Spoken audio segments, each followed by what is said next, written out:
Sir William CO. Thank you, Mr. Speaker. Thank you for the opportunity to take a call on the taxation budget tax measures bill. Mr. Bennett says that it's a fine day for National and for the government, and I would say it should have been a fine day, but it wasn't. It wasn't. It was a disappointing day, and I would say that for many who have been listening to this debate, they are now looking towards a long, dark and cold winter, because this budget was a budget about broken promises, was a budget about no jobs whatsoever. It was a budget about continuing unemployment for many hard-working communities throughout New Zealanders. It is a budget where the lot of ordinary families are going to be reduced to receiving lower incomes for the next 5 years, because that's what's been forecast in the budget by this government. Earlier, I listened to the Right Honourable Roger Douglas talk and conveyed to this House his philosophy, sir, and I have to say it was a philosophy that I felt was very cruel. It's a philosophy based on the law of the jungle, where the strong survive, and it's not the kind of New Zealander that I'm prepared to build and create. But at least one thing, sir, is that I can appreciate that the Honourable Roger Douglas was speaking and making things clear for the rest of the nation about that kind of philosophy. That's not the kind of philosophy that I support, but at least has been upfront about it.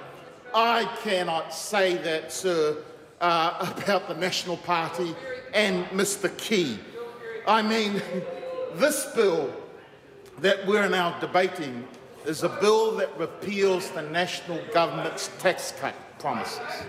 Yes, after this government made promises at the beginning of becoming government and ramming it through to give tax cuts to 3% of the population, campaigning hard that they were going to give tax cuts, now we're having to debate this again in urgency to repeal it.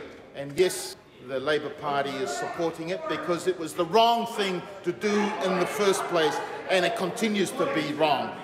Earlier today, we heard from the Prime Minister. He cracked a few jokes and at the expense of the Labour Party, and all the national MPs laughed and had great joy and relishing in making fun of us. And as usual, sir, the public would have been watching that.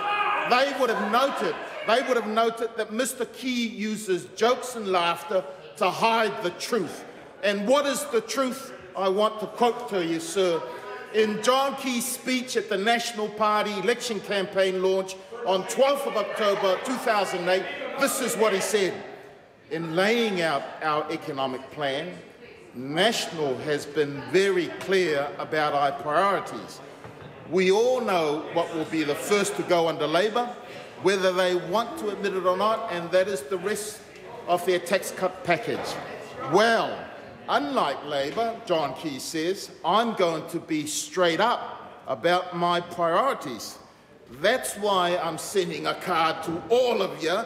It's called Mr. Key's Commitments to You, and it will be delivered to every household in New Zealand over the next 10 days. And in it are 11 commitments that I make to you.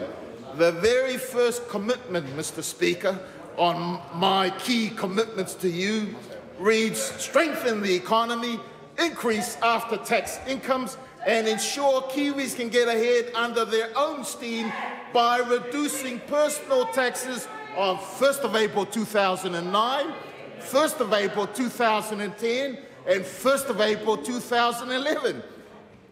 Mr. Key then went to say, unlike Labour, we won't cancel our tax cuts. And what does the taxation budget tax measures bill says? It is proposed that the final two tranches of personal tax cuts in the 2010-2011 and 2011-2012 income years be repealed. That's what this is, Bill. We're repealing it.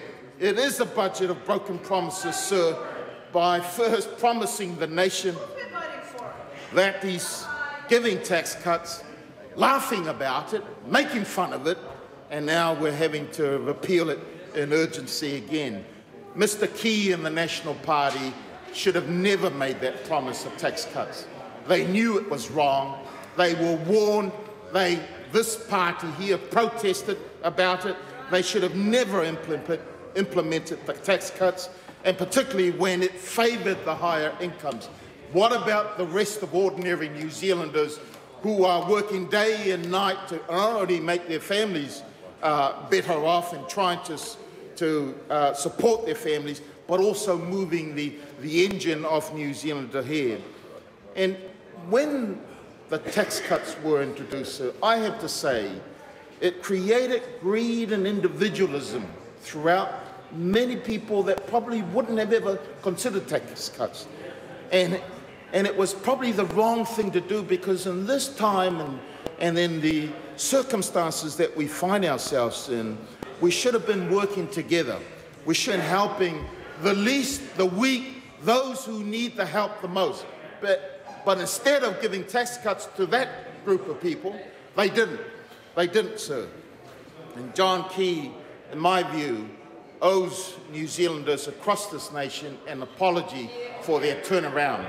And we know, because before the election, making those promises and now reneging on those promises is the wrong thing. Should have never happened. And I would call on Mr. Key to be up front and go out to the public and apologise. Don't smile about it. Be serious, because these are serious times and people want real solutions, solutions that are going to help them overcome the depression that we're currently in. It is a shame, sir, that the bill makes a liar of the Prime Minister and voids his personal signed guarantee to the people of New Zealand. Order. The member can't use that term. Just withdraw that comment and carry on. Withdraw the comment. The bill shows up the Prime Minister as somebody that did not tell the truth. He gave a personal guarantee to the people of New Zealand that they would be guaranteed personal tax cuts for each of the next 3 years. People would have made plans based on those statements, and now what happens? What will happen to those particular plans? The only way that tax cuts were ever going to provide an economic stimulus was if the people receiving the cuts spent them, and the only way they were ever going to provide any meaningful relief to New Zealanders in an economic downturn was if they were directed at those who need tax cuts the most. And National's promise of tax cuts were completed misguided on both those counts. Now, either John Key was oblivious to the catastrophic recession when he promised his tax cuts, or he did know and chose to continue anyway. And that's why, sir, I say that the Prime Minister, Mr. Key, was not telling the truth. And there are harsher words that ought to be used, but I know that you would pull me up again and ask that I withdraw it. So he did not tell the truth. He knew that what he was doing would not be able to eventuate. He went ahead anyway, rushed things in the beginning through this Parliament, and now we're having to rush it to repeal this.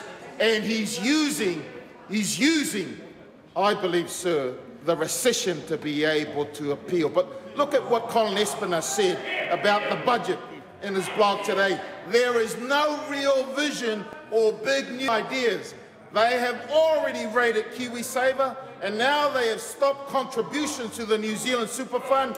How will more than 20 million lost to the Super Fund be paid back at some time in the future? What did we get for this recklessness? Mr. Colin Espiner asked. Nothing. Nothing.